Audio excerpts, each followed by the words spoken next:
Shalom, selamat pagi, siang, sore, dan malam Bapak Ibu Saudara. Bersyukur kita boleh berkumpul lagi mendengarkan firman Tuhan dalam acara Rehat. Baik Bapak Ibu Saudara, sebelum kita mendengarkan firman Tuhan, mari kita bersatu dalam doa. Bersyukur Bapak, pada hari ini kami boleh berkumpul, kami boleh ada di sebagaimana kami ada, semua hanya karena anugerah dan ketetapan-Mu dalam kehidupan kami. Kami percaya Engkau yang sudah atur semuanya, bahkan sampai saat ini kami boleh mendengarkan firman-Mu, kami akan mendengarkan firman-Mu dalam acara Rehat, semua hanya karena anugerah-Mu saja. Terima kasih Tuhan Yesus, kami siap mendengarkan firman-Mu, urapi kami, jaga hati kami, dan biarkan kami boleh tenggelam dalam firman-Mu agar kami boleh menjadi pelaku-pelaku firman-Mu. Terima kasih Bapa. Kami serahkan seluruh kehidupan kami dan pemberitaan firman ini ke dalam tangan-Mu. Hanya di dalam nama Yesus Kristus, kami bersyukur dan terima kasih. Haleluya. Amin. Baik, Bapak Ibu Saudara yang terkasih dalam Tuhan. Pada hari ini kita akan belajar sebuah perayaan. Kita sebentar lagi akan, kita kemarin sudah merayakan sebuah puncak iman kita, yaitu hari Jumat Agung dan hari Paskah, di mana di situ kita merayakan kematian dan kebangkitan Yesus Kristus, Tuhan dan Juru Selamat kita yang hidup. Nah, pada hari ini kita akan belajar sebuah perayaan juga, di mana perayaan ini tidak kalah penting bagi kita untuk kita bisa rayakan dan memaknainya secara utuh. Karena hari ini adalah kita akan belajar soal yang namanya Hari Pentakosta. Nah, sebelum itu kita baca dulu firman Tuhan. Kita buka Alkitab kita pada Kisah Para Rasul 2. Kisah Para Rasul pasal yang kedua ayat yang ke-7 sampai yang 11. Saya bacakan untuk kita semua. Mereka semua tercengang-cengang dan heran. Lalu berkata, bukankah mereka semua yang berkata-kata itu orang Galilea? Bagaimana mungkin kita masing-masing mendengar mereka berkata-kata dalam bahasa kita sendiri, yaitu bahasa yang kita pakai di negeri asal kita. Kita orang Partia, Media, Elam, penduduk Mesopotamia, Yudea dan Kapadokia, Pontus dan Asia, Frigia dan Pamfilia, Mesir dan daerah-daerah Libya yang berdekatan dengan Kirene, pendatang-pendatang dari Roma, baik orang Yahudi maupun penganut agama Yahudi, orang Kreta dan orang Arab, kita mendengarkan mereka berkata-kata dalam bahasa kita sendiri tentang perbuatan-perbuatan besar yang dilakukan Allah. Nah, Bapak Ibu Saudara, potongan dari firman ini adalah sebuah kisah pada waktu itu Yesus sudah naik ke surga untuk menyiapkan tempat bagi kita, dan murid-murid disuruh menunggu oleh Yesus di Yerusalem untuk menerima kuat kuasa Roh Kudus. Nah, pada waktu itu di pasal yang kedua kita melihat, kalau kita baca dari ayat pertama, mereka menunggu selama 10 hari, mereka menunggu selama berhari-hari di loteng di rumah di Yerusalem. Mereka akhirnya menerima Roh Kudus dan hinggap di atas mereka. Kita bisa baca sebagaimana luar biasanya dan magisnya Roh Kudus turun atas mereka sampai mereka mendapatkan bahasa-bahasa baru. Tetapi kita boleh lihat di pasal ini di ayat 7 sampai 11, ketika mereka berkata-kata, mereka keluar dari loteng Yerusalem, orang-orang di sekitar mereka ketika mereka mendengar murid-murid yang sudah ada di sekitaran mereka terkaget-kaget. Loh, kok mereka bisa berkata-kata dalam bahasa kami? Kalau kita bisa lihat ada banyak bahasa, mulai dari orang Partia, Media, Elam, penduduk Mesopotamia. Di situ di daerah situ memang banyak sekali orang-orang yang memiliki dialek dan bahasa yang masing-masing. Tetapi kita bisa melihat, mereka bisa mendengar, bahkan mengetahui bahwa mereka sedang berkata-kata dalam bahasa kita sendiri tentang perbuatan-perbuatan besar yang dilakukan oleh Allah. Nah, sebelum kita memaknai ini dalam hari Pentakosta, kita harus sadar bahwa hari Pentakosta itu adalah sebuah hari raya.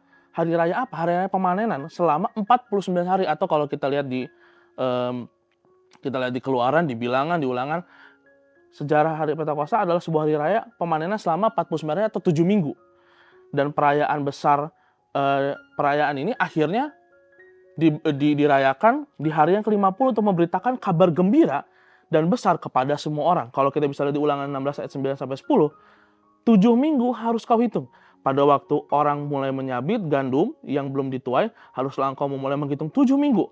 Kemudian haruslah engkau merayakan hari raya 7 minggu bagi Tuhan Allahmu, sekedar persembahan sukarela yang akan kau berikan sesuai dengan berkat yang diberikan kepadamu oleh Tuhan Allahmu. Nah, kita bisa melihat ini sungguh luar biasa. Tuhan bukan hanya sekedar memuncurahkan Roh Kudus, tetapi mau memberikan sebuah pesan kepada kita. Apa yang sebenarnya ingin Allah sampaikan di hari Pentakosta. Bapak Ibu Saudara, kalau kita bisa lihat juga tadi di Ulangan 16, kita bisa melihat bahwa ini adalah hari raya panen. Kenapa Tuhan memberikan Roh Kudus di hari raya panen? Dan kalau misalnya kita lihat di pasal 2, dari mulai ayat 18 sampai habis, sampai selesai, kita bisa melihat kok Petrus berkhotbah. Ada kaitan apa? Bapak Ibu Saudara, kita bisa melihat dua cerita ini dan di dalam satu perayaan ini kita bisa lihat sebuah pesan yang Tuhan ingin berikan kepada kita pada hari ini, bahwa hari Pentakosta bukan hanya sekedar hari peringatan bahwa Allah sudah mencurahkan Roh Kudus kepada kita dan tinggal di dalam kita sebagai materai bagi kita orang-orang percaya kepada Yesus sebagai Tuhan dan Juru Selamat, tetapi adalah hari di mana kita mendapatkan kuasa dari Allah untuk bisa menginjil, memberitakan kabar baik. Bapak Saudara, kalau Bapak Saudara bisa lihat di Bilangan 28, berbicara soal pemanenan, bukan hanya sekedar memanen, tetapi ketika orang Yahudi atau orang Israel pada waktu itu sudah memanen, mereka tidak hanya sekedar memanen, tetapi mereka harus memberitakan kepada orang-orang, baik orang keluarganya masing-masing, perempuan, laki-laki, bahkan kepada orang-orang di sekitar mereka yang tidak mengenal Yesus Kristus, mengenal Allah waktu itu. Sama seperti orang-orang, ini adalah sebuah foreshadowing atau sebuah bayangan dari hari Pentakosta yang ada di Kisah Para Rasul. Bagaimana Allah memberikan sukacita besar kepada umat pilihannya, Bapak Ibu Saudara dan juga saya, yang sudah dimateraikan dengan Roh Kudus tinggal dalam kita, bukan hanya sekedar untuk menikmati apa yang sudah dilakukan Yesus Kristus di kayu salib kemarin, yang sudah mati, turun ke dunia orang mati, mengalahkan maut dan bangkit di hari yang ketiga. Bukan hanya sekedar untuk menikmati keselamatan yang sudah diberikan oleh Yesus secara cuma-cuma, tetapi hari Pentakosta adalah hari di mana kita adalah orang-orang yang sudah dipilih oleh Tuhan untuk menginjil dan memberitakan kabar baik. Karena kalau bisa kita lihat di tadi Bilangan 28, hendaklah kamu memberitakan kabar gembira ini, sukacita penuaian dari Allah, di mana sudah memberikan memberikan kepada orang Israel itu adalah gandum-gandum Tuhan, dan berkat pemanenan. Kita hari ini boleh menerima keselamatan, dan dan saat ini Roh Kudus sudah tinggal dalam Bapak Ibu Saudara, karena Bapak Ibu Saudara sudah menerima Yesus Kristus sebagai Tuhan dan Juru Selamat. Bapak Ibu Saudara mempunyai tugas.